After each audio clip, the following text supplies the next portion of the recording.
প্রশাসনিক নির্দেশকে কার্যত বুড়ো আঙুল দেখিয়ে বালি মাফিয়াদের দৌরাত্ম্য অব্যাহত। বিকেলের পর থেকেই সন্ধ্যা নামলে বালি মাফিয়াদের দৌরাত্ম্য চলছে বিভিন্ন রাস্তায় রাস্তায় বলে বারবার অভিযোগ। এবার বড়সড় অভিযান চালালো পূর্ব বর্ধমানের জামালপুর থানার পুলিশ। গতকাল রাত ভোর জামালপুরের পাঁচরা কিষাণ মান্ডি সংলগ্ন এলাকায় অভিযান চালিয়ে অতিরিক্ত বালি বোঝাই চালানবিহীন 16টি গাড়িকে আটক করা হয় এবং চালক খালাসি মিলিয়ে মোট 17 জনকে গ্রেপ্তার করেছে পুলিশ। ধৃতদেরকে আজ পেশ করা হয়েছে বর্ধমান আদালতে। আগামী দিনেও ধারাবাহিকভাবে নজরদারি চলবে। বারবার প্রশাসনিক নিষেধাজ্ঞা থাকা সত্ত্বেও একাংশ বালি মাফিয়াদের দৌরাত্ম্য রয়েছে।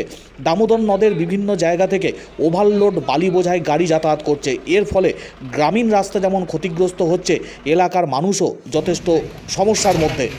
এবার কড়া পদক্ষেপ গ্রহণ করল জামালপুর থানার পুলিশ। অতিরিক্ত বালি বোঝাই চালানবিহীন প্রত্যেকটি গাড়ির ক্ষেত্রে যেমন নির্দিষ্ট ধারায় মামলা করা হচ্ছে, তার পাশাপাশি ধৃত 17 জনকে পেশ করা হয়েছে বর্ধমান আদালতে। আগামী দিনেও পুলিশের তরফ থেকে এই অভিযান জারি থাকবে বলে জানিয়েছেন জামালপুর থানার পুলিশ আধিকারিকরা।